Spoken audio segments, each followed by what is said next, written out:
आदौ ब्रह्म मध्ये विष्णुरन्ते देवः सदाशिवः मूर्तित्रयस्वरूपाय दत्तात्रेयाय नमोस्तुते। ब्रह्मज्ञानमयी मुद्रा वस्त्रे चाकाशभूतले प्रज्ञानघनबोधाय दत्तात्रेयाय नमोस्तुते।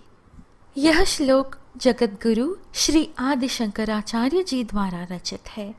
इसका अर्थ है, जो आदि में ब्रह्मा, मध्य में विष्णु तथा अंत में सदाशिव हैं, उन त्रिमूर्तियों के स्वरूप उन भगवान दत्तात्रेय जी को बारंबार नमस्कार है।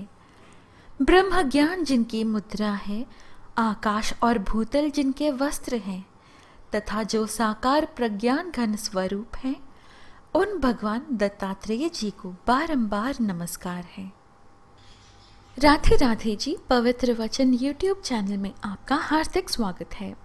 भगवान दत्तात्रेय स्वर्गीय पितरों के रक्षक हैं।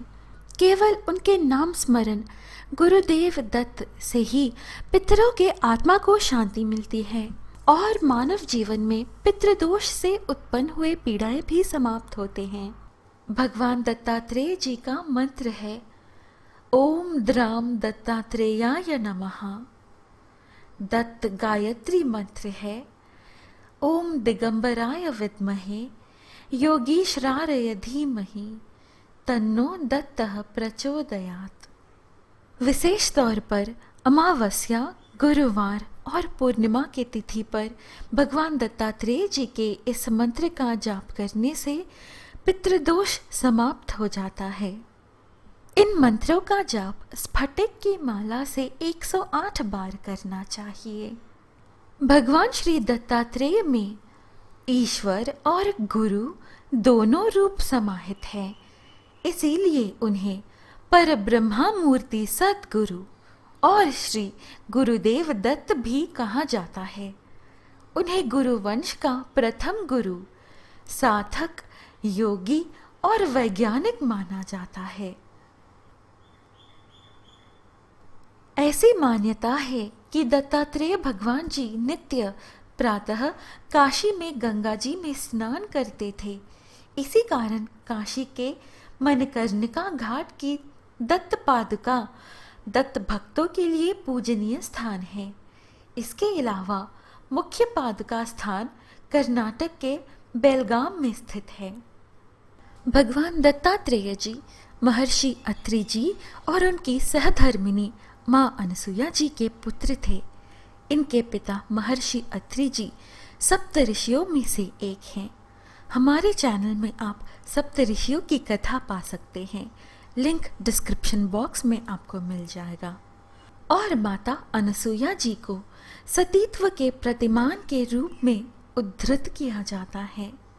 हमारे पुराण देवी देवताओं की चमत्कारिक घटनाओं से भरे हुए हैं।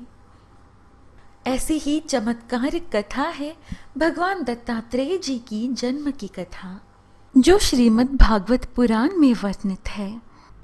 एक समय पर अत्रि महामुनि और उनकी पति अनसुया के असाधारण पतिव्रता के बारे में तीनों लोकों में प्रचार हुआ। इस पर भगवान ब्रह्मा, विष्णु और महेश ने सती अनसुया के सतीत्व और ब्रह्म शक्ति की परख करने की सोची।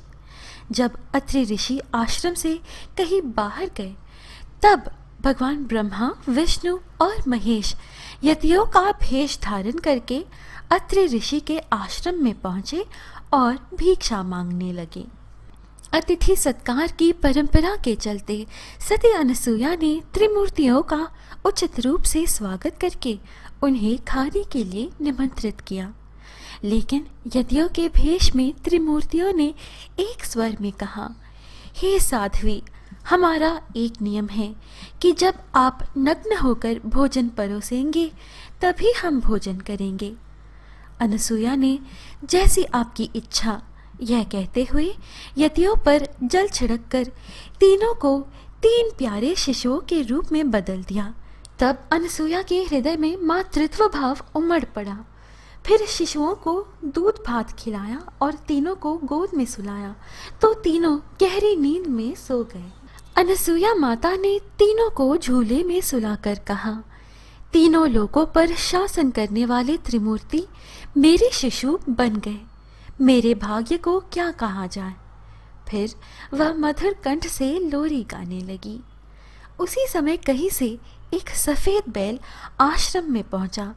एक विशाल गरुड़ पंख फड़फड़ाते हुए आश्रम पर उड़ने लगा और एक राजहंस कमल को चोंच में लिए हुए आया और आकर द्वार पर उतर गया। यह नज़ारा देखकर नारद जी, माता लक्ष्मी, सरस्वती और पार्वती जी भी आ पहुंचे। नारद जी ने विनय पूर्वक माता अनसुया से कहा, माते, अपने पतियों से संबंधित प्राणियों को आपके द्वार पर देखकर ये तीनों देवियां यहाँ पर आ गई हैं। ये अपने पतियों को ढूंढ रही थी। इनके पतियों को कृपया इन्हें सौंप दीजिए। अनसुया माता ने तीनों देवियों को प्रणाम करके कहा, माताओं, झूलों में सोने वाले शिशु अगर आपके पति हैं तो इनको आप ले जा सकती हैं। लेकिन जब तीनों देवियों ने तीनों शिशुओं को देखा तो एक समान लगने वाले वे तीनों शिशु गहरी निद्रा में सो रहे थे। इस पर माता लक्ष्मी, सरस्वती और पार्वती जी भ्रमित होने लगी। नारद जी ने उनकी स्थिति जानकर उनसे पूछा, आप क्या अपने पति को पहचान नहीं सकती? कृपया आप हास्य का पात्र न बने और जल्दी से अपने अपने पति को गोद में उठा लीजिए। तब देवियों ने जल्दी में एक एक शिशु को उठा लिया। वे शिशु एक साथ त्रिमूर्तियों के रूप में खड़े हो गए। तब उन्हें मालूम हुआ कि माता सरस्वती जी ने भगवान शिव जी को, माता लक्ष्मी जी ने भगवान ब्रह्मा को और माता पार्वती जी ने भगवान विष्णु जी को उठा लिया है। तीनों देवियां शर्मिंदा होकर दूर जा खड़ी हो गई। उसी समय अत्रि महर्षि अपने घर लौट आए। अपने घर त्रिमूर्तियों को पाकर हाथ जोड़ने लगे। ऋषि अत्रि जी तो पहले ही अपनी दिव्य दृष्टि से पूरे घटनाक्रम को देख चुके थे। त्रिदेव अपने वास्तविक रूप में आ गए और माँ अनसुया और ऋषि अत्रि जी से प्रसन्न होकर भगवान ब्रह्मा, विष्णु और महेश्वर ने एक होकर दत्तात्रेय रूप धारण किया। भगवान दत्तात्रेय जी का एक शरीर, 3 सिर और 6 भुजाएं थीं। उक्त कथा को दत्तात्रेय के जन्म से जोड़कर भी देखा जाता है। जिस दिन भगवान दत्तात्रेय जी का जन्म हुआ वह मार्गशीर्ष मास की पूर्णिमा तिथि थी और इस दिन को दत्तात्रेय जयंती के तौर पर आज मनाया जाता है। इस साल दत्तात्रेय जयंती 29 दिसंबर मंगलवार को है। भक्तों, आशा है आपको आज की यह हमारी प्रस्तुति अच्छी लगी। इस प्रकार के और वीडियोस पाने के लिए कृपया हमारे YouTube चैनल पवित्र वचन को सब्सक्राइब करें। अनुमति दीजिए, फिर मिलेंगे अगली वीडियो में। जय श्री कृष्ण, राधे राधे। जय श्री गुरुदेव दत्त।